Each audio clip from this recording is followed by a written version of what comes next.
নমস্কার বন্ধুরা, আমি দীপ, তোমরা দেখছো দীপাদি চ্যানেল। তা এক্ষুনি এই মুহূর্তেই ঠিক আছে, আমার বাড়ি মঠের দিকে, ক্যানিং 2 নম্বর ব্লক এবং জেলা হচ্ছে দক্ষিণ চব্বিশ পরগনা। তা সমস্ত কলকাতা জুড়েই আমি এক্ষুনি লাইভ দেখছিলাম, ঠিক আছে, এপিবি আনন্দ। সমস্ত কলকাতা জুড়েই উপরের দিকে বলতে পারবো না, পুরো পশ্চিমবঙ্গ কতটা কী হয়েছে আমি জানি না, তবে কলকাতা যতটুকু খবর পেয়েছি আমি, তা পুরো কলকাতা জুড়ে ভূমিকম্পটা হয়েছে। ঠিক আছে, তোমরা হয়তো দেখতে পাচ্ছ, তোমরা যদি আমার ভিডিওটা দেখে থাকো, ঠিক আছে, ভূমিকম্প পুরো একদম নাড়িয়ে দিয়েছে। এটি দুবার হয়েছে, ঠিক আছে। প্রথমবার হালকা করে আমি বসেছিলাম যে কী হলো এটা, ঠিক আছে, হালকা হলো, এদিক ওদিক ওপর দেখলাম, তা দেখি না মানে হালকা করে হলো। দ্বিতীয়বার যখন হলো পুরো একদম দুলে গেছি আমি, ঠিক আছে, সঙ্গে বাড়ি থেকে বেরিয়ে গেছি।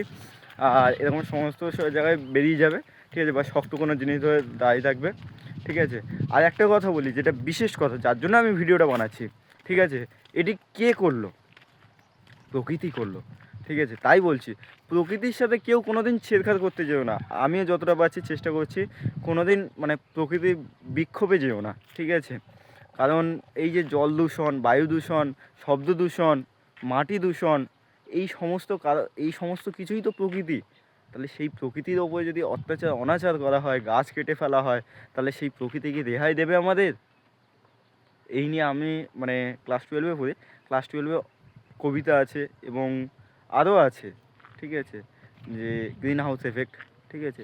তা ওই কারণে বলি, প্রকৃতিকে চেষ্টা করো না, ঠিক আছে, হাত জোড়ো করে বলছি, প্রকৃতিকে সম্মান করো, পারলে দুটো গাছ বেশি করে লাগিও। এই বলে আজকে রাখছি। ভূমিকম্পে সতর্কতা।